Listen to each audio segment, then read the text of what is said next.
Tonight, we're visiting a Victorian lying-in room where survival was a coin toss and medical certainty was mostly theatre. If you'd like more stories like this, you can subscribe. And if you're comfortable sharing, where are you listening from and what time is it there? For now, settle in.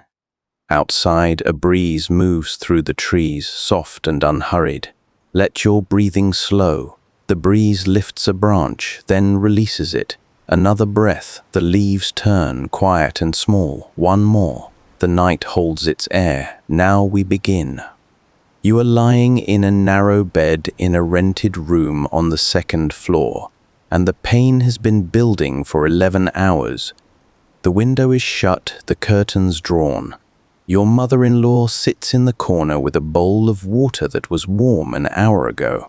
The midwife, a neighbor's aunt who delivered 6 babies last year and lost 2, is boiling rags on the stove downstairs. No one has mentioned a doctor yet. Doctors cost money, and besides, birth is women's business until something breaks that cannot be mended with patience and prayer. You can hear the street below, the wheels of a cart, a man shouting about mackerel. The room smells of old soap and sweat. Your hands grip the sheet. The midwife returns, wipes her palms on her apron, and does not wash them. She has been to another birth this morning. She kneels beside the bed, checks your progress with fingers that smell faintly of onions and lye, and says it will be soon. You believe her because you have no choice. Victorian childbirth split along a clean economic line. Middle and upper-class women, those who could afford a physician's fee and a private lying-in room, might receive chloroform once labor grew unbearable. Queen Victoria herself used it during the birth of Prince Leopold in 1853, and the royal endorsement turned what had been a controversial anesthetic into a fashionable mercy. Doctors called it chloroform à la reine. The woman inhaled from a cloth soaked in the sweet, heavy liquid, and the pain receded into a grey haze. She might wake with no memory of the final hours, only a baby and a splitting headache. Working-class women, the vast majority, labored at home with no drugs at all. Midwives attended them, as midwives had for centuries, though by the 1870s, many urban midwives had no formal training and learned their trade through apprenticeship or necessity. In rural villages, the role often fell to the oldest woman who had borne the most children and survived. Pain relief for these women meant a sip of gin, a leather strap to bite, or the grim comfort of other women who had done this before and lived. The room is dim. Candles throw their small circles on the plaster. Someone brings a cup of weak tea and you drink it in 2 gulps. The midwife mutters to your mother-in-law. You cannot hear the words, but the tone is calm, which you take as a good sign. Outside, the evening settles into its soot and silence. You make a noise you did not know you could make. The midwife nods. She has heard worse. Puerperal fever was the silent reaper of Victorian maternity wards. In charity hospitals and lying-in institutions where poor women went to deliver under a roof that was not their own, the fever killed as many as 1 in 3 mothers in some years. The cause was simple, though no one understood it until the 1860s. Doctors and medical students moved from dissecting cadavers to examining laboring women without washing their hands. Ignaz Semmelweis, a Hungarian physician, proved in the 1840s that hand-washing with chlorinated lime solution cut mortality rates drastically, but his findings were ridiculed and ignored by the medical establishment. Doctors were gentlemen. Gentlemen's hands were clean by definition. The fever arrived a day or 2 after birth. First came chills, then spiking fever, then delirium. The womb, torn and raw from delivery, became a breeding ground for infection. Many women died within a week. Their babies, if they survived, were given to wet nurses or relatives. At home, where births were attended by midwives who had no contact with corpses and fewer patients to cross-contaminate, mortality rates were lower. Ignorance in this case was a kind of accidental mercy. The midwife tells you to push. You push. She tells you to stop. You stop. The sequence repeats. Time loses its edges. You are only body now, only the work of forcing something impossibly large through an opening that will not stretch far enough. Your mother-in-law holds your hand. Her grip is tight and dry. The midwife mutters something about the baby's position. You do not ask what she means. You push again. The room tilts slightly. You taste copper. The candle on the dresser flickers and you watch it because it is the only thing in the room that is not pain. The midwife says good, good, and you believe her because you must. Forceps were the Victorian physician's answer to obstructed labor, and their use marked a delivery as serious enough to require male intervention. The instrument, a pair of curved metal tongs designed to grip the baby's head and pull it through the birth canal, had existed since the 17th century but became widespread in the 1800s as more doctors attended births. In theory, forceps saved lives. In practice, they were often applied too early, too forcefully, or by men with minimal training. Medical students practiced on mannequins and cadavers, then graduated to live patients. The forceps could crush a baby's skull, fracture the mother's pelvis, or tear tissue so badly that infection or lifelong incontinence followed. Some women survived the delivery only to spend the rest of their lives unable to control their bladders, a condition called vesicovaginal fistula that made them pariahs. Doctors did not always explain what they were doing. A woman in labor, drugged or delirious, might only feel the cold metal and the sudden tearing pressure. If the baby survived, the doctor took credit. If it did not, the mother's body was blamed for being too narrow, too weak, too hysterical. You hear a sound, thin and furious. The baby is out. You cannot see it yet. The midwife is doing something with her hands, something quick and practiced. Your mother-in-law exhales. The baby cries again, louder now. The midwife wraps it in a cloth and places it on your chest, a boy. He is red and slick and smaller than you expected. His eyes are shut tight. You touch his head and feel the soft spot where the skull has not yet closed. The midwife ties the cord with string and cuts it. She takes the baby back, wipes him down, checks his mouth and his limbs. She nods. He is whole. You lie back. The pain has changed shape, but not stopped. The midwife presses on your belly to deliver the afterbirth. You make another noise. She ignores it. The placenta comes out in a wet mass.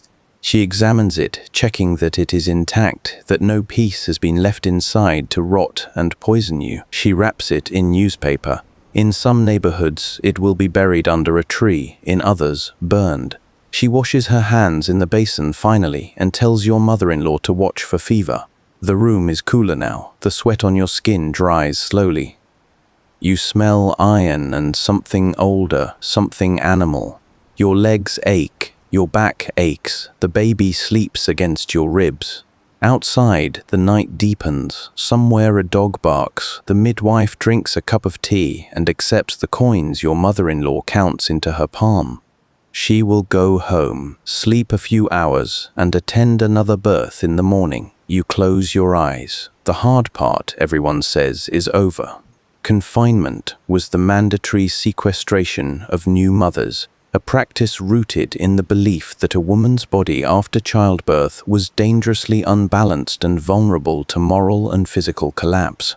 Middle-class women were expected to remain in bed, in a darkened room for 4 to 6 weeks following delivery. Curtains stayed drawn to keep out light, which doctors claimed could overstimulate the fragile nerves and provoke insanity or hemorrhage. Visitors were forbidden. Activity of any kind, even sitting up to read, was discouraged. The mother lay in dim stillness, attended by female relatives or a hired nurse, while her body supposedly healed and her womb shrank back to its pre-pregnancy size. The baby was brought to her for feeding, then taken away. She was fed bland broths and gruel, nothing rich or spicy that might curdle her milk or inflame her humors. In working-class homes, confinement was a luxury no one could afford. Women rose from childbed within days, sometimes hours, to return to washing, cooking, minding other children. The choice was survival or propriety, and survival won. The irony, of course, was that bed rest, isolation, and poor ventilation often made recovery slower and infections more likely. But Victorian medicine did not traffic in irony, it trafficked in certainty. You lie in the dim room and count the cracks in the ceiling. There are 7 or 9, depending on whether the small ones near the corner qualify as cracks or merely stains. The baby wakes every 2 hours, sometimes 3 if you are lucky. Your mother-in-law brings him to you, waits while he nurses, then takes him back to the cradle by the window. You are not allowed to get up. The doctor, who finally came on the 3rd day to check for fever, said 6 weeks of rest, minimum. He did not look at you long. He asked about bleeding, about pain, about the color of your discharge. He pressed your belly, nodded and left. Your mother-in-law paid him at the door. You have not seen daylight since the birth. The curtains stay drawn. Light, the doctor said, excites the nerves. Excitement leads to mania, and mania leads to hemorrhage or worse. You do not ask what worse means. You lie still and let your body do whatever it is doing beneath the sheets. The theory behind confinement rested on the Victorian conviction that women's bodies were inherently unstable, their reproductive organs a source of both life and potential hysteria. Medical texts described the postpartum womb as an open wound, raw and susceptible to miasma, the bad air thought to carry disease. Fresh air, sunshine, and stimulation were considered dangerous. The darkened room was a quarantine, a way to protect the mother from herself and from a world her delicate constitution could not yet handle. In practice, this meant weeks of boredom, isolation, and progressive weakening. Women who obeyed the rules of confinement emerged pale, thin, and sometimes unable to walk without dizziness. Their muscles had atrophied, their lungs had breathed nothing but stale, overheated air. But they had survived, and survival was the measure of success. The women who returned to work too soon, who defied the prescribed rest, were blamed when complications arose.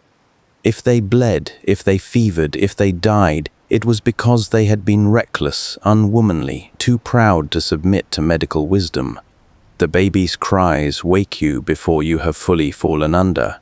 Your breasts ache, then leak, then ache again. Your mother-in-law brings you broth, weak tea, bread soaked in milk. You eat without tasting. The room smells of old linens and something sour you cannot name. You ask once if you can sit by the window just for a moment. Your mother-in-law says no. The doctor's orders were clear. You do not ask again. You lie back and watch the shadows on the wall change as the sun moves behind the curtains. You imagine the street below, the market, the women with their baskets, the children running between the carts.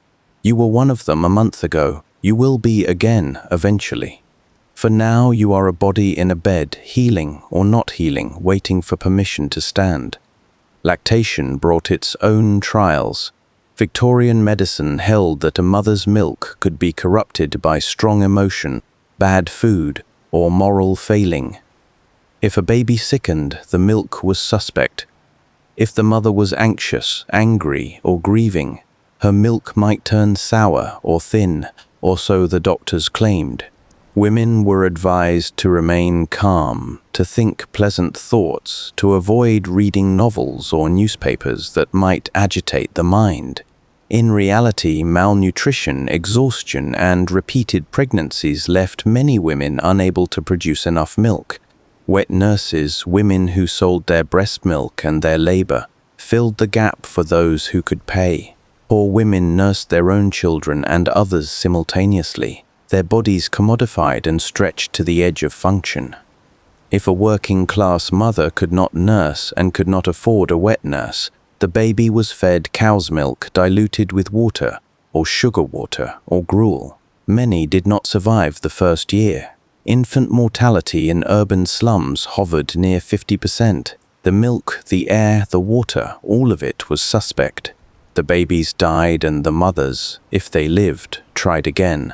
The room is still. The candle has burned low. You hear footsteps on the stairs. Your husband returning from the factory. He does not come in. Men do not enter the lying-in room. It is a female space, governed by female rules. He asks your mother-in-law how you are. She says you are well. He asks about the baby. She says the baby is strong. You hear his boots retreat down the hall. You will see him when confinement ends, when you are allowed to dress and descend the stairs and resume the shape of a wife. For now, you are only a mother, and mothers live in dim rooms and wait. The second week is worse than the first.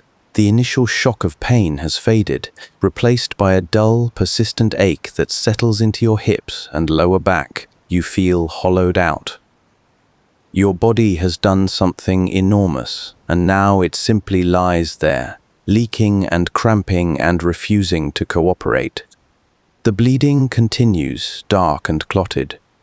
Your mother-in-law changes the rags twice a day, boiling them in a pot on the stove. The smell rises through the floorboards. You try not to think about it. The baby nurses poorly some days, latching and unlatching, crying in frustration.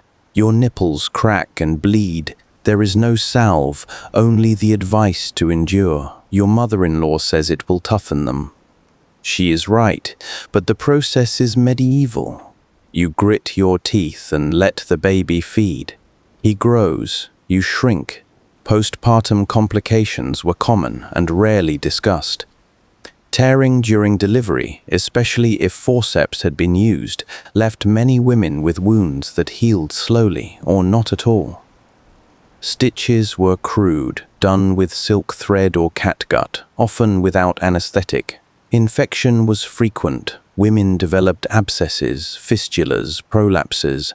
The prolapsed uterus, a condition where the womb descended into the vaginal canal or beyond, afflicted countless mothers who had borne multiple children in quick succession. It caused chronic pain, difficulty walking, and incontinence. The treatment was a pessary, a device inserted into the vagina to hold the uterus in place, or surgery, which many women could not afford and which carried its own considerable risks. Some women simply lived with it, their bodies reshaped by the work of reproduction into something barely functional. Doctors rarely followed up after the initial postpartum visit. If a woman survived the first week without fever, she was considered recovered. What happened after the years of pain and leaking and silent suffering was her private burden. You ask your mother-in-law how long the bleeding will last. She says it depends. 2 weeks, maybe 3, if it smells foul, if you fever. She will send for the doctor again. You do not fever. The blood slows gradually, from red to brown to a faint pinkish discharge that stains the rags but no longer soaks them. You take this as a sign of progress. Your belly, still swollen and soft, begins to shrink. You can feel your womb contracting, a strange internal tightening that happens mostly at night. It is uncomfortable but not unbearable. The baby sleeps longer stretches now, 3 hours, sometimes 4. You sleep when he sleeps. Your dreams are shallow and strange, full of staircases and water and rooms with no doors. The doctrine of maternal impressions held that a pregnant woman's thoughts and experiences could physically mark her unborn child. If she saw something frightening, a fire or a deformed animal, the baby might be born with a corresponding defect. If she craved strawberries and did not satisfy the craving, the baby might bear a red birthmark. This belief extended into the postpartum period. A mother's mental state, her emotions and moral character were thought to shape not only her milk, but her child's future temperament. A calm, pious mother produced a calm, healthy child. An anxious or sinful mother risked passing her flaws directly into the infant's developing soul. Victorian child-rearing manuals urged women to control their thoughts, to avoid novel reading, theatre-going, and any stimulation that might provoke unseemly passion. The science was imaginary, but the social pressure was real. Women policed their own minds, fearful that a single angry thought might poison their babies. The isolation of confinement, the enforced stillness and silence was meant to create the ideal mental environment, blank, docile, endlessly patient. You are allowed to sit up in bed now, propped against pillows. Your mother-in-law brings you sewing, small repairs that need doing. You hem a sheet, darn a sock. The work is soothing, your hands remember the rhythm.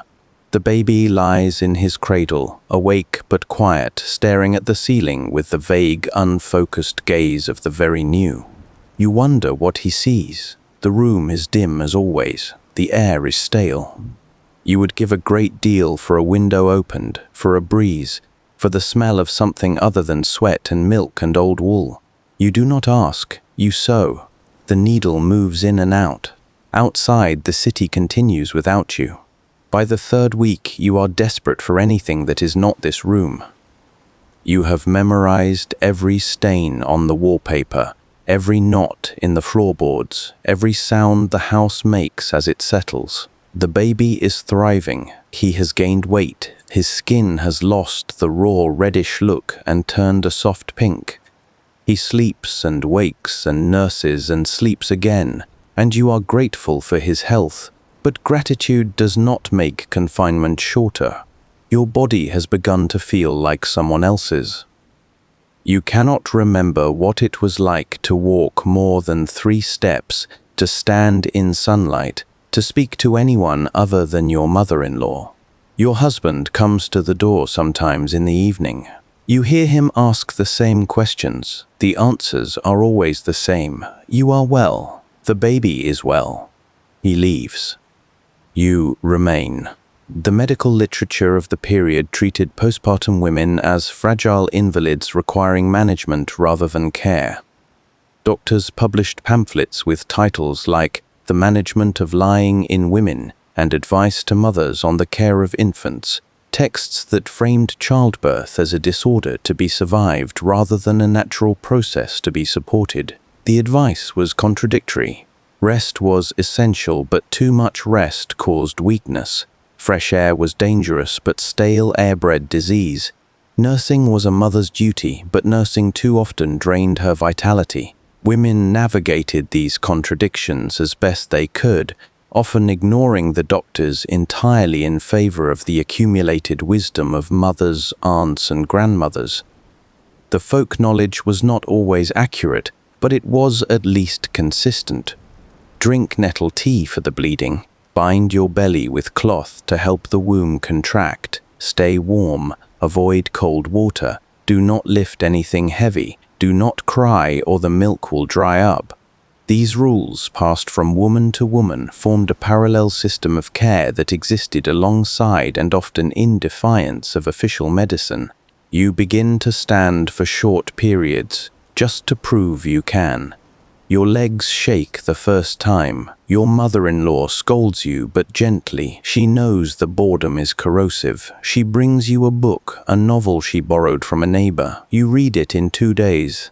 The plot is melodramatic and unconvincing, but it is a window into a world that is not this bed, this room, this endless, dim waiting. The baby grows heavier. When you hold him, your arms tire quickly. You have lost strength, your muscles have softened. You will have to rebuild yourself when this is over, piece by piece, like assembling a broken chair. Maternal mortality statistics from the Victorian era are incomplete, but estimates suggest that between 1 in 200 and 1 in 100 women died in childbirth or from postpartum complications. In urban areas with high rates of hospital delivery, the numbers were worse. In rural areas where midwives attended most births and hospitals were rare, they were somewhat better.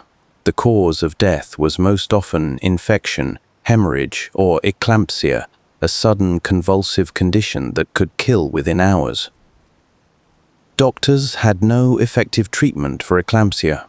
They bled the patient, purged her, applied leeches, and prayed. Most died anyway. Hemorrhage could sometimes be stopped by packing the uterus with cloth or ice, or by manually compressing the abdomen, but if the bleeding was severe, the woman simply bled out. Infection was slow and agonizing. The fever rose. The pulse quickened. Delirium set in. Death followed, usually within a week. For every woman who died, many more were left with permanent injuries, disabilities that shaped the rest of their lives but were never counted in the official tallies of maternal harm. The cold has crept back into the room. Winter is settling in. You can feel it in the floorboards, in the thinness of the blankets, in the way your breath fogs faintly when you wake in the early morning. The fire downstairs is kept low to save coal. Your mother-in-law brings hot bricks wrapped in cloth to warm the bed.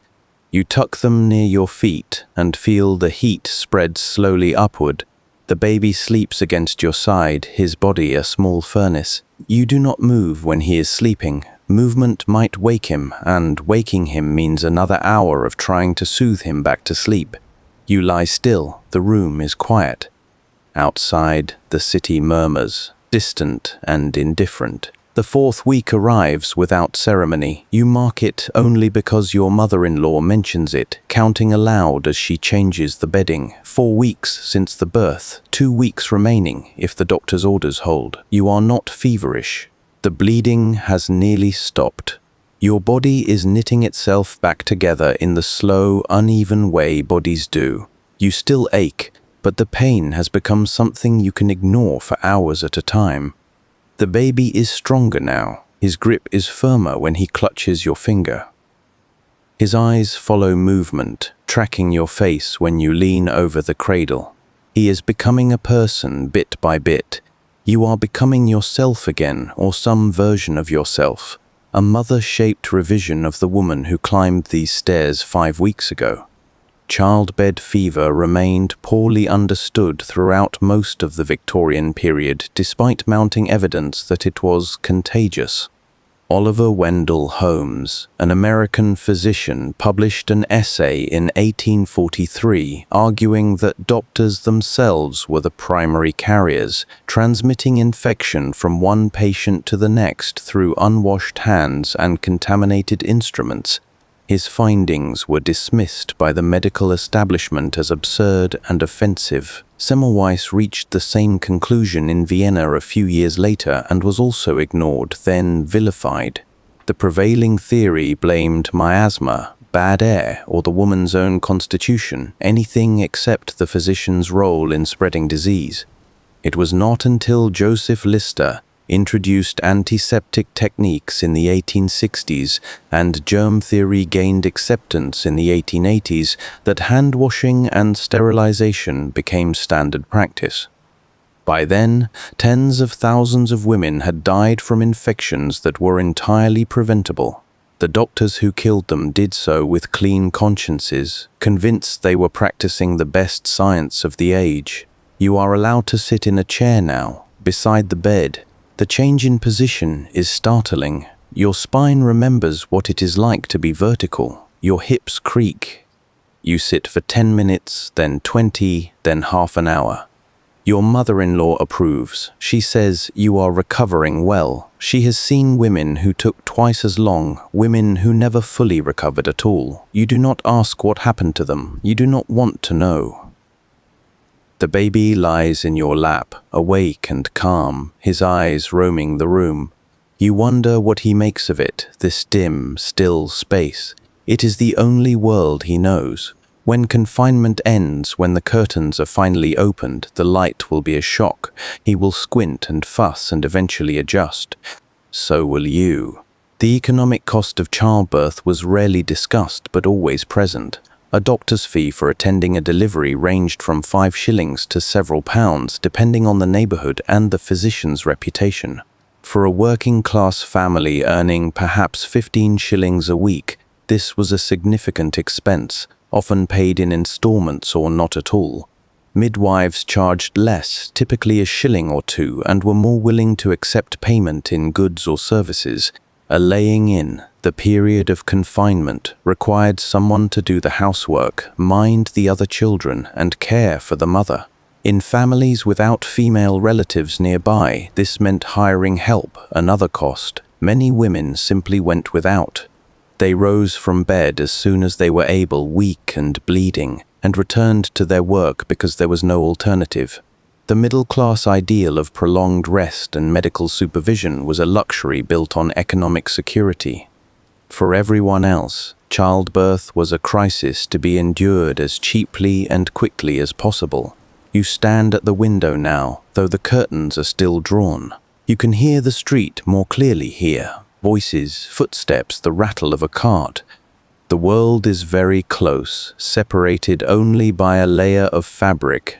You reach out and touch the curtain. The cloth is rough under your fingers.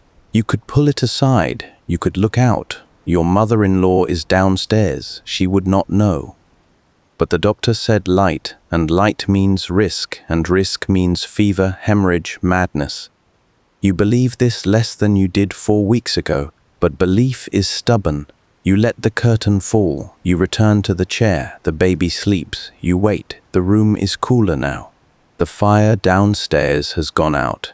You wrap the baby in an extra blanket and tuck your hands under your arms for warmth. Your body is still strange to you, softer and heavier and less responsive than it was. Your belly sags. Your breasts are enormous, veined and tender. You look down at yourself and see a stranger. This is what motherhood does, you think. It remakes you entirely, and not always in ways you recognize. The 5th week begins with a small rebellion. You open the curtains, not wide, just a crack, enough to let a thin line of daylight cross the floor. Your mother-in-law is at the market. You are alone with the baby. The light is pale and watery, filtered through November clouds, but it is light. You stand in it for a moment, feeling the faint warmth on your face. Nothing happens. You do not hemorrhage. You do not go mad. You simply stand there, ordinary and intact, a woman in a room with a window. After a minute, you close the curtains again. The transgression is small enough to be deniable. When your mother-in-law returns, she does not notice. You say nothing. Superstition and science blurred together in Victorian obstetrics, producing a hybrid system of care that borrowed from both without fully committing to either. Amulets and charms were common. Women wore coral beads to protect against miscarriage, or carried a piece of iron to ward off fairies who might steal the newborn. At the same time, they submitted to medical examinations, drank the tonics prescribed by doctors, and followed the rules of confinement as if they were physical law. The coexistence was not seen as contradictory. Medicine had not yet shed its roots in folklore, and folklore had not yet been banished by science. Midwives prayed over laboring women and also applied pressure to stop bleeding. Doctors prescribed rest and also bled their patients to balance the humors. The treatments were a patchwork, some effective by accident, most ineffective by design, all delivered with the same unshakable certainty. You are eating more now. Your appetite has returned, fierce and sudden.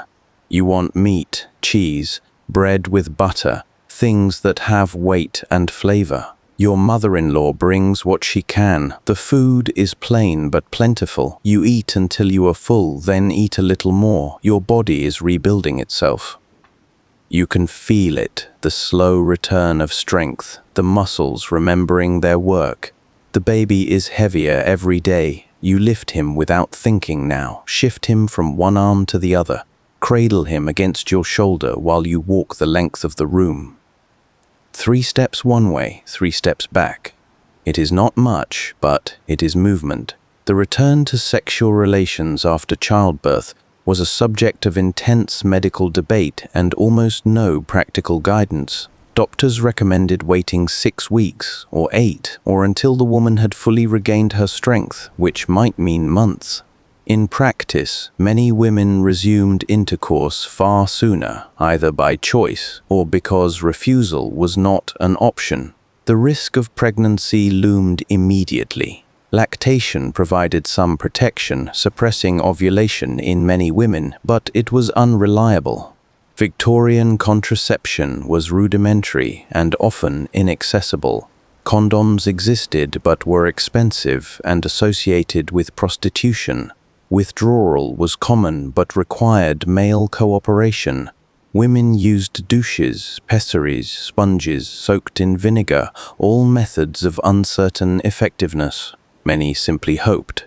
The result was pregnancies spaced less than a year apart, a cycle of birth and recovery and birth again that ground women down to exhaustion. Some bore 10 children, 12, 15. Some died in their 30s, bodies worn out by repeated pregnancy and inadequate nutrition. The phrase childbirth is the curse of Eve was not metaphorical. It was a lived reality. You are sitting in the chair when your husband finally enters the room. It is the 5th week, nearly the 6th. Your mother-in-law has given permission. He stands in the doorway, awkward and too large for the space. He asks how you are. You say you are well. He looks at the baby, asleep in the cradle, and nods. He does not touch you. The conventions of confinement have created a distance that neither of you knows how to cross. He asks if you need anything. You say no. He leaves. You sit in the chair and feel the weight of the silence he has left behind. The damp seeps in through the walls, a cold that settles in your bones and will not shift. You pile blankets on the bed, dress the baby in 3 layers, keep your shawl wrapped tight around your shoulders. Winter in a rented room is an endurance test. The house is old, the windows do not seal properly. The cold finds every crack and presses in. The 6th week arrives, and with it, the doctor. He climbs the stairs heavily, his bag in one hand, and enters the room without knocking. Your mother-in-law has tidied everything, changed the sheets, opened the curtains at last. The light is shocking. You squint against it. The doctor examines you briefly, his hands cold and impersonal. He presses your abdomen, asks about bleeding, about pain, about your appetite. You answer. He listens without much interest. He has done this 100 times. You are one more woman in one more dim room, and you are alive, which means his work is finished. He pronounces you recovered. 6 weeks to the day, you may resume normal activity. He does not define normal. He collects his fee and leaves. Your mother-in-law smiles. You are permitted to stand, to dress, to walk down the stairs and into the world you left behind. The transition from confinement to ordinary life was abrupt and often difficult. Women who had spent weeks in bed found themselves dizzy, weak, unsteady on their feet. The muscles had atrophied. The lungs had grown accustomed to shallow breathing in stale air. Walking down a flight of stairs required concentration. Carrying water, kneading bread, lifting a child, all the ordinary tasks of daily life became laborious. Some women took days to regain their balance, others took weeks. The medical advice was to resume activity gradually, but gradual resumption was a luxury. Laundry did not wait, meals did not cook themselves. Other children needed minding. The gap between what doctors recommended and what women could actually do was vast, and no one acknowledged it. You were recovered, therefore you could work. The logic was circular and merciless. You descend the stairs slowly, one hand on the rail. The kitchen is brighter than you remember. Your mother-in-law is boiling water for tea. The baby is upstairs, asleep. You sit at the table and feel the strangeness of the chair, the angle of the light, the sounds of the street filtering through the window. Everything is familiar and everything has changed. You have changed. Your body is different. Your mind is different. You are a mother now, a fact that sits in your chest like a stone, heavy and permanent. You drink your tea. It is too hot and you burn your tongue. The pain is small and sharp and real. You are grateful for it. Wet nursing was a solution for women who could not or would not breastfeed, and a source of income for poor women whose own children had died or been weaned early. A wet nurse lived in the employer's home or took the baby into her own, nursing it alongside her own infant if she had one. The arrangement was common among the middle and upper classes, where breastfeeding was sometimes seen as beneath a lady's dignity, and among working-class women who had to return to factory or domestic labor immediately after birth. The wet nurse's own child, if it survived, was often weaned prematurely or given to a relative. The business was informal and unregulated. Some wet nurses were healthy and conscientious.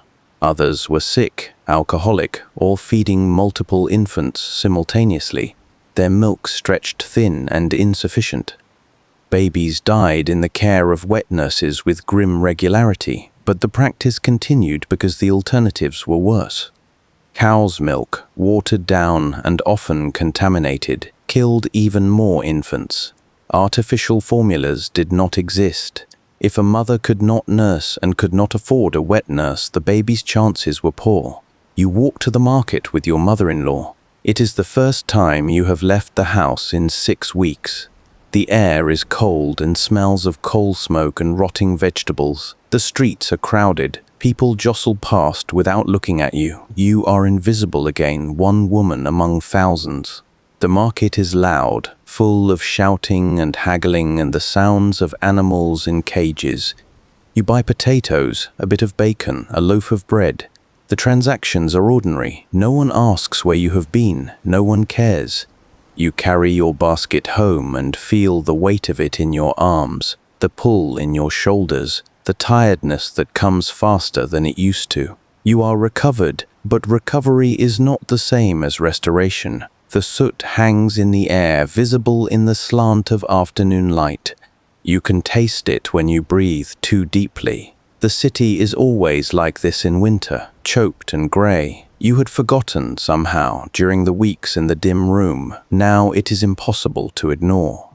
The baby cries more now that you are moving through the house, as if he senses the change and resents it. You carry him against your shoulder while you sweep the floor, while you peel potatoes, while you fold laundry. Your mother-in-law has returned to her own home. You are alone with the work now. Your husband leaves before dawn and returns after dark. You see him at supper, across the table, his face tired and closed. He asks if you need anything. You say no. The baby sleeps between you at night, a small warm barrier. You are grateful for the barrier. Resuming marital relations after childbirth was a matter handled in silence. No one spoke of it directly. Women learned through observation, through whispered conversations with other women, through the unspoken expectations of their husbands. The medical texts advised caution, a period of abstinence to allow the body to heal fully. But these texts were written for doctors, not for the women themselves or their husbands. Many men did not wait. Many women, exhausted and still in pain, submitted because refusal meant conflict, and conflict was something they could not afford. The risk of another pregnancy began immediately. Without reliable contraception, each act of intercourse carried the possibility of conception. Women counted days, tracked their cycles, hoped that lactation would provide enough protection. Some were lucky, others found themselves pregnant again within months, their bodies given no time to recover, no rest between the demands of one child and the expectation of the next. You are washing dishes when the cramping starts. It is sharp and low, a pulling sensation that doubles you over the basin. Your mother-in-law, visiting for the afternoon, sees your face and knows immediately. She leads you to a chair, brings you water, tells you to sit. The cramping passes after a few minutes. It is only your womb contracting, she says, finishing the work it began 6 weeks ago. It will happen for a while yet, especially when the baby nurses. The body takes months to return to itself, not weeks. You knew this, but knowing it and feeling it are different. You sit in the chair and breathe through the cramping and wonder how many more times this will happen, how many more children, how many more years of your body being something other than your own. The cultural expectation was clear. A woman's purpose was childbearing. Her value was measured in living children, in sons particularly, though daughters who survived to help with housework were also prized. A woman who bore no children was pitied or scorned. A woman who bore many and lost most to disease or accident was tragic but acceptable, her fertility proven even if her luck was poor. The toll this took, the physical and mental exhaustion, the erosion of health and autonomy, was not discussed in polite company. It was simply the way things were. Women endured because endurance was expected. They grew old quickly. By their 30s, many looked 50. By their 40s, if they lived that long, they were worn down to the bone, their bodies used up by the work of reproduction and the labor that filled the spaces between. You look at the baby and try to imagine doing this again, and again, and again. The thought is suffocating. You push it away. One child is enough for now. One child is manageable. You will worry about the next one when it comes, if it comes. You cannot afford to think further than that. The room is cold again. The fire needs tending. You set the baby in his cradle and kneel by the hearth, adding coal piece by piece. The heat builds slowly. Your hands are black with soot. You wipe them on your apron and return to the dishes. The water has gone cold. You heat more, pour it into the basin, scrub the plates clean. The work is endless and repetitive and strangely comforting. It is something you can control, something you can finish. You wash the last plate, dry it, stack it with the others. The baby wakes. You lift him, settle him against your shoulder, and begin again. The smoke curls up from the chimney, joining the haze that hangs over the rooftops. Somewhere in the distance, a church bell rings. You count the chimes without meaning to. 5 o'clock. The day is nearly over. Tomorrow will be the same, and the day after that. Your body begins to settle into its new shape over the following weeks. The softness remains, the loose skin at your belly, the heaviness in your hips. You are wider now than you were before. Your clothes do not fit the same way. You let out seams, adjust waistbands, make do. There is no money for new dresses. You tie an apron over everything and the apron hides most of it. Your breasts, still swollen with milk, ache by evening. The baby nurses less predictably now, sometimes every hour, sometimes not for 3. Your body cannot anticipate his needs. You leak through your shift, through your dress, a constant damp reminder of what you are now. You fold cloth into your chemise to catch the worst of it. You smell of milk and sweat and something faintly sour. There is no time for more than a quick wash at the basin. A proper bath requires heating water, filling the tub, privacy. You have none of these. The reality of Victorian hygiene was that most people, especially the working poor, were simply dirty most of the time. Water had to be carried from a pump or well, heated over a fire, then disposed of afterward. The labor involved meant that full baths were rare, perhaps once a week if that. Most washing was done piecemeal, a cloth and a basin, face and hands and underarms. Hair was brushed and pinned, but rarely washed, going weeks or months between proper cleanings. Lice were common. Skin conditions, rashes, sores, the itching evidence of inadequate hygiene were accepted as normal. Soap was expensive. The cheap soap available to the poor was harsh, made with lye, and stripped the skin raw. Many people simply used water alone. The middle classes fared somewhat better, with servants to haul water and more leisure for bathing, but even they did not bathe daily. The Victorians bathed far less than they admitted in their literature, and far less than modern people imagine when they picture the era. You are folding laundry when the neighbor knocks. She has come to see the baby, to offer congratulations, to compare her own experience with yours. She bore her last child 2 years ago and lost the one before that at 6 months. She does not say what killed it. You do not ask. She holds your baby with the confidence of someone who has done this many times. She says he is small but strong. She says you look tired. You agree that you are tired. She stays for tea, drinks it quickly, and leaves. You are grateful for the visit and grateful when it ends. Talking requires energy you do not have. The isolation of new motherhood was profound, even in crowded urban neighborhoods where houses stood wall to wall and privacy was a fantasy. A woman's world contracted to the size of her home, her street, the few errands she could manage with an infant on her hip. Friends drifted away, occupied with their own children or work. Family helped when they could, but most families were stretched thin, everyone working, everyone exhausted. The baby demanded constant attention. There was no time for visiting, for conversation, for anything that was not immediate and necessary. Some women went weeks speaking only to their husbands and children. The loneliness was crushing, but it was also expected. Motherhood was isolating. This was known. Women endured it the way they endured everything else, quietly and without complaint, because complaint changed nothing. You stand at the window in the evening, the baby asleep upstairs, and watch the street empty as the light fades. Two children chase each other around the corner, their voices high and sharp. A woman hurries by with her shawl pulled tight, her face down. You wonder where she is going. You wonder if she is tired, if her back hurts, if she also feels like a stranger in her own skin.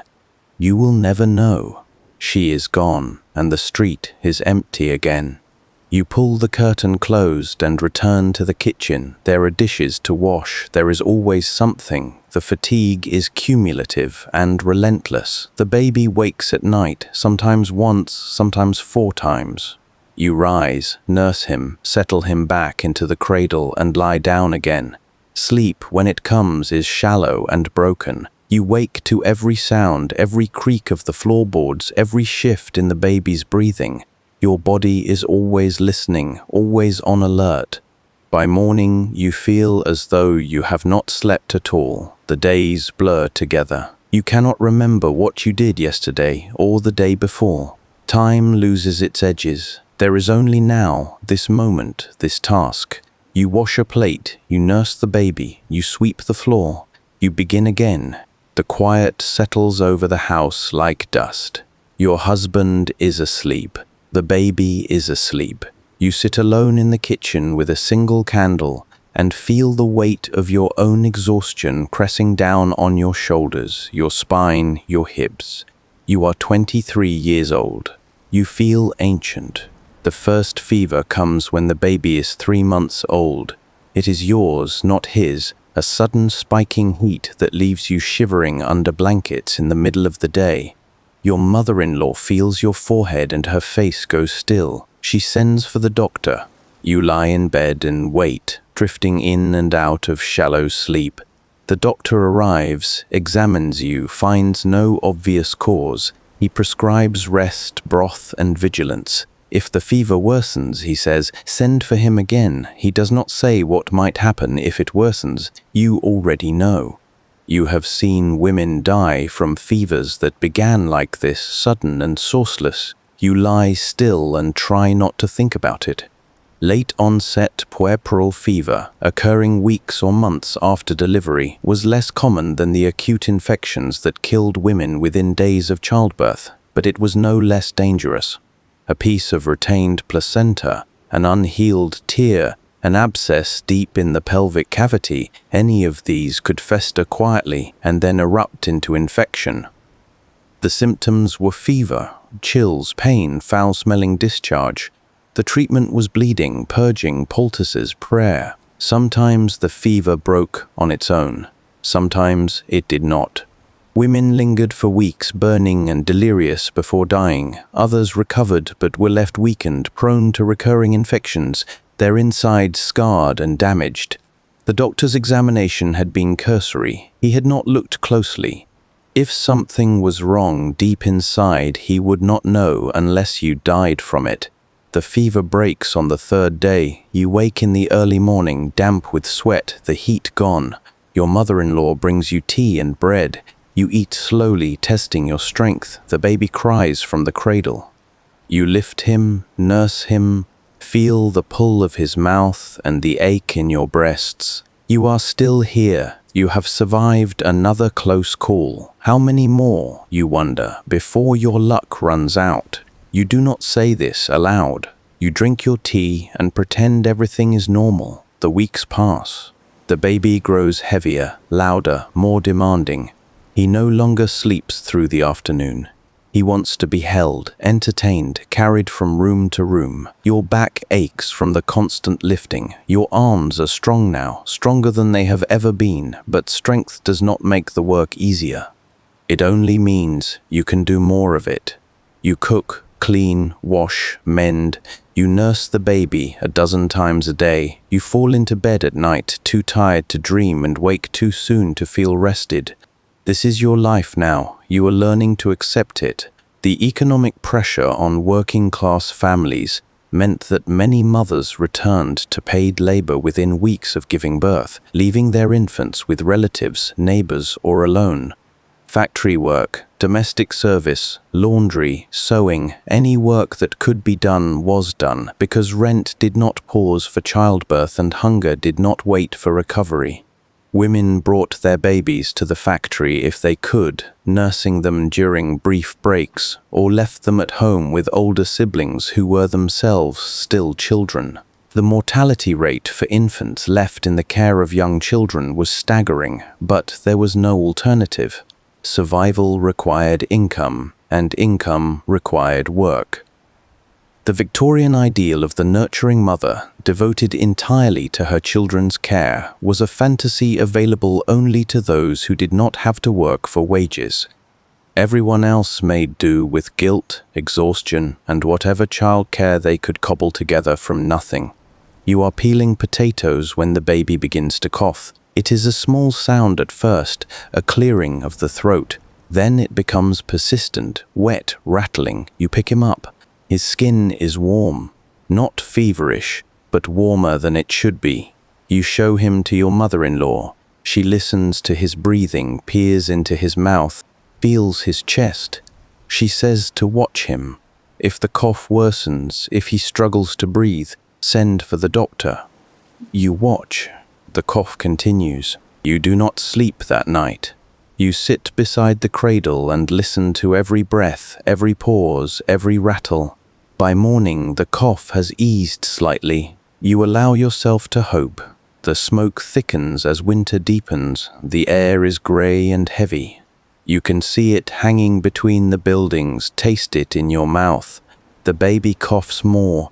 Everyone coughs. It is the season for it. You boil water, hold him over the steam, let him breathe the warm, damp air. It helps for a while. Then the cough returns. You do this several times a day. Your hands are raw from the heat and the wet. You wrap them in cloth at night and try to sleep. The cough lingers for 2 weeks, then finally fades. The baby's breathing clears. He begins to smile, a real smile, not the grimaces you mistook for smiles in the early days. He watches your face when you lean over him. He reaches for your hair, your nose, anything within his grasp. He is becoming a person with preferences and moods and small observable joys. You feel something loosen in your chest, something that has been clenched tight since the birth. He will survive this winter. You will survive it. The knowledge is not certainty, but it is close enough. Infant mortality in Victorian England hovered around 150 deaths per 1 live births, though in urban slums and industrial towns the rate climbed much higher, sometimes exceeding 250 per 1,000. The causes were legion, diarrhea from contaminated milk or water, respiratory infections, whooping cough, scarlet fever, measles, diphtheria, malnutrition, accidents, neglect. Many babies died in their first year. Many more died before age 5. Parents grieved, but grief was tempered by expectation. Losing a child was common. Families bore many children in part because they expected to lose some. The phrase "the Lord gives and the Lord takes away" was not merely theological comfort. It was a practical acknowledgement of how precarious infant life was. Mothers who lost their first child often spoke of the second or third with a guarded affection, holding back full emotional investment until the child was old enough to be considered likely to survive. You begin to venture farther from the house. Short walks at first, just to the corner and back, then to the market, to the pump, to the homes of neighbors. The baby rides on your hip, his weight familiar now. You adjust your gait to accommodate him. Other women nod at you in passing. Some stop to admire the baby, to ask his age, to offer advice you do not need. You smile and thank them and move on. The world is larger than you remembered. The streets are crowded and loud. You are part of it again, no longer sequestered in a dim room. The relief is immense, though you would not have known to call it relief until now. Your husband comes home one evening with news. His hours have been reduced. The factory is slowing down for the winter. There will be less money. You do not ask how much less, you simply nod. The calculation begins immediately in your head. Less meat, more potatoes, mending instead of replacing. The baby will need new clothes soon. He is growing out of everything. You can sew them from scraps, from old garments taken apart and reassembled. You have done it before, you will do it again. The fear is there, low and constant, the fear of not having enough, of sliding into the kind of poverty that grinds people down to nothing. You do not speak the fear aloud. You cook supper, you nurse the baby, you go to bed and lie awake calculating. The working-class Victorian household operated on the thinnest of margins.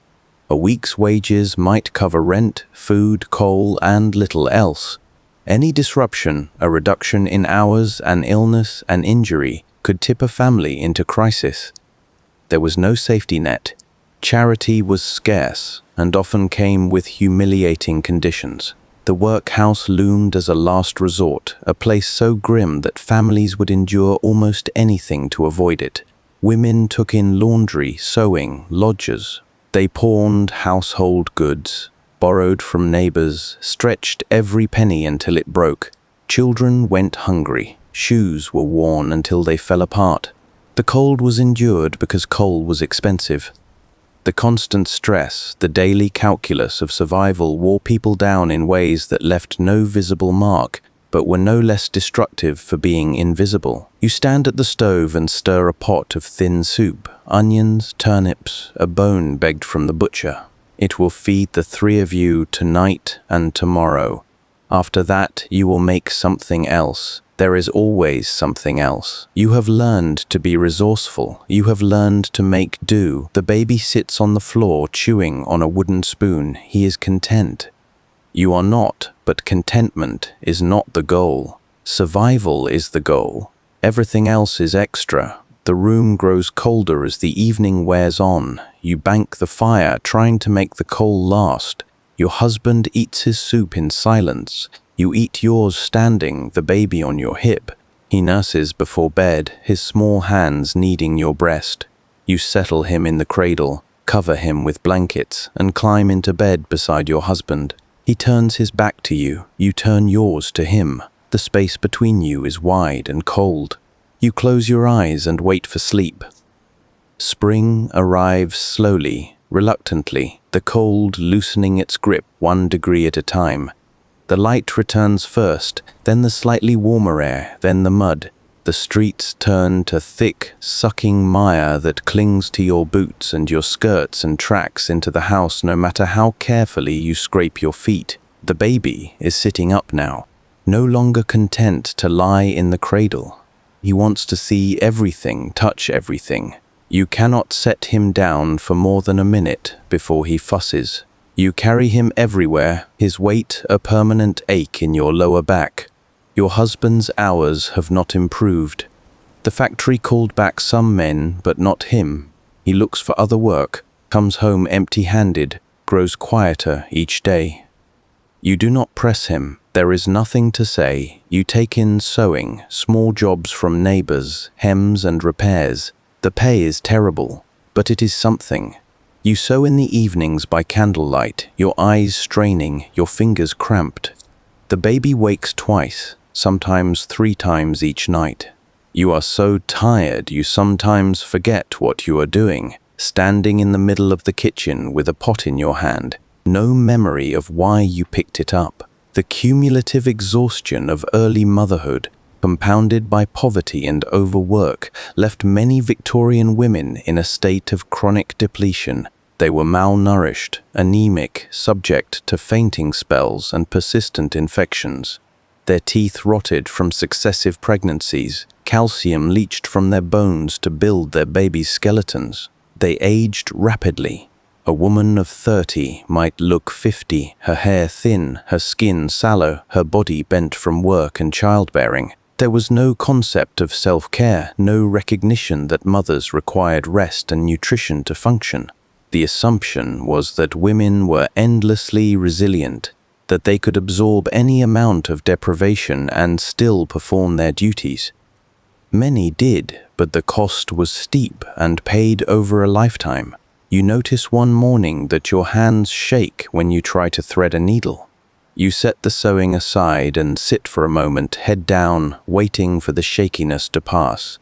It does not pass. You are simply shaking now, all the time, a fine tremor that makes delicate work nearly impossible. You do not mention it to anyone. What would be the point? You are not dying. You are only tired. Everyone is tired. The baby begins to crawl. He is everywhere at once, pulling himself across the floor, reaching for things he should not touch. You spend your days redirecting him, moving him away from the stove, the hearth, the stairs. He does not understand danger. He only understands wanting. You understand both. You want rest. You want a full night's sleep. You want your body to feel like your own again, not a thing that leaks and aches and belongs to everyone but you. These wants are useless. You set them aside and lift the baby away from the coal bucket for the 5th time that hour. Your monthly bleeding returns, sudden and heavy. You had almost forgotten it could happen. So many months of nursing and nothing. Now it is back, the cramps worse than they were before the baby. You fold rags into your underclothes and go about your work. There is no time to rest through it. The bleeding is heavy enough that you have to change the rags every few hours. You boil them in a pot, hang them to dry where your husband will not see them. The return of your cycle means you can conceive again. The thought makes you want to weep. You are not ready. Your body is not ready. But readiness has never been a requirement.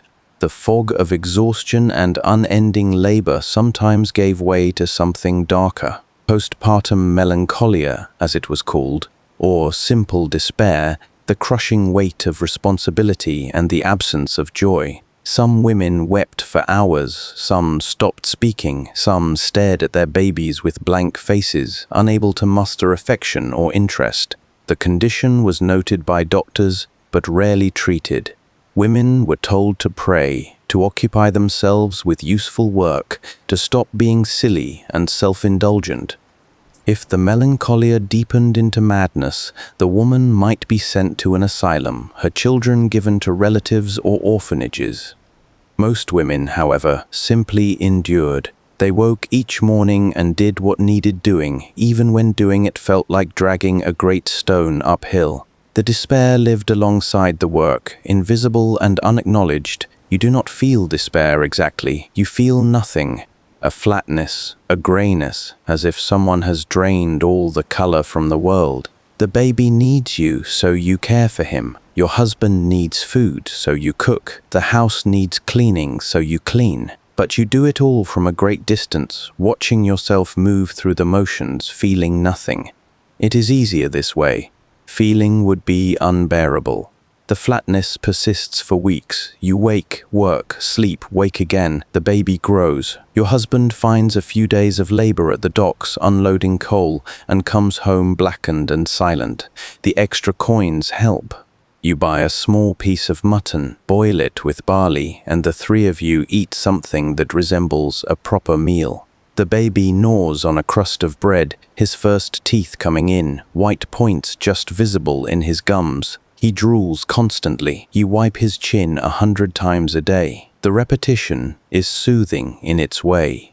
It requires no thought. Summer brings heat, thick and stagnant. The smell of the city intensifies, rotting garbage and human waste and coal smoke combining into something almost solid. You keep the windows open, but there is no breeze.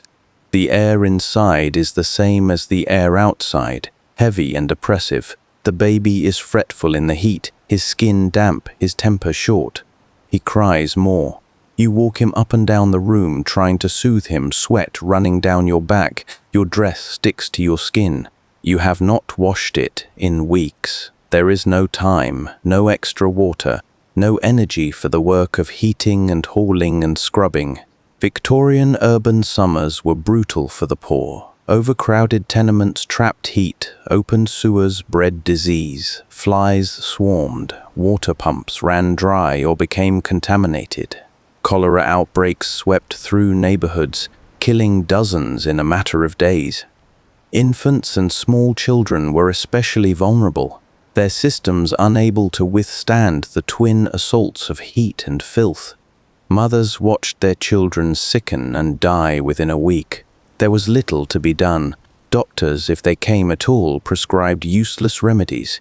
Clean water and cool air would have saved lives, but these were luxuries the poor could not afford. The death rate in summer was always higher. Everyone knew this. Everyone accepted it as the way things were. The baby develops a rash across his chest and belly, small red bumps that he scratches until they bleed. You tie cloth around his hands to stop him. He screams in frustration. You let him scream. There is nothing else to do. The rash fades after a few days, replaced by another problem, a stomach upset that leaves him listless and pale. He will not nurse. You try to force him, but he turns his head away. Panic rises in your throat. You boil water, let it cool, give him sips from a spoon. He takes a little, then refuses more. You sit with him through the night, watching his breathing, checking his skin for fever. By morning, he is slightly better. He nurses weakly. You allow yourself a small measure of relief. It is not cholera, it is only summer. You begin to notice other women on the street, women like you, carrying babies, herding children, their faces drawn and tired. You nod to them, they nod back. There is a recognition, unspoken but absolute. You are all doing the same work, all enduring the same exhaustion. No one speaks of it. What would be the point? Complaining changes nothing. You buy your bread, your vegetables, whatever you can afford, and return home. The baby is heavier now. Your arms ache. You shift him to the other hip and keep walking. Your body is different in permanent ways. The softness at your belly will not go away no matter how little you eat. Your breasts sag. Your hips are wider. You look at yourself in the small, cracked mirror above the basin and see someone you barely recognize. You are 24. You look 40. This is what childbirth does. This is what poverty does. The two together are a grinding wheel that wears you down to nothing. The heat finally breaks in late August. A storm rolls through, violent and brief, and leaves cooler air in its wake. You stand at the window and breathe deeply for the first time in weeks. The baby sleeps. Your husband is out looking for work again. You have a moment, just one, where you are alone and still. You do not know what to do with it. You stand at the window and watch the rain drip from the eaves. Then the baby wakes, and the moment is over. The stale air shifts slightly, carrying with it the smell of wet stone and damp wool. You close the window partway, enough to keep the rain out, and return to the work that is always waiting. The baby is nearly a year old when you realize you have not bled in 2 months. You count back, trying to remember when it last came, but the days blur together and you cannot be certain. You tell yourself it is the nursing, that your body is simply slow to regulate itself. But you have known for weeks, perhaps longer, you are pregnant again.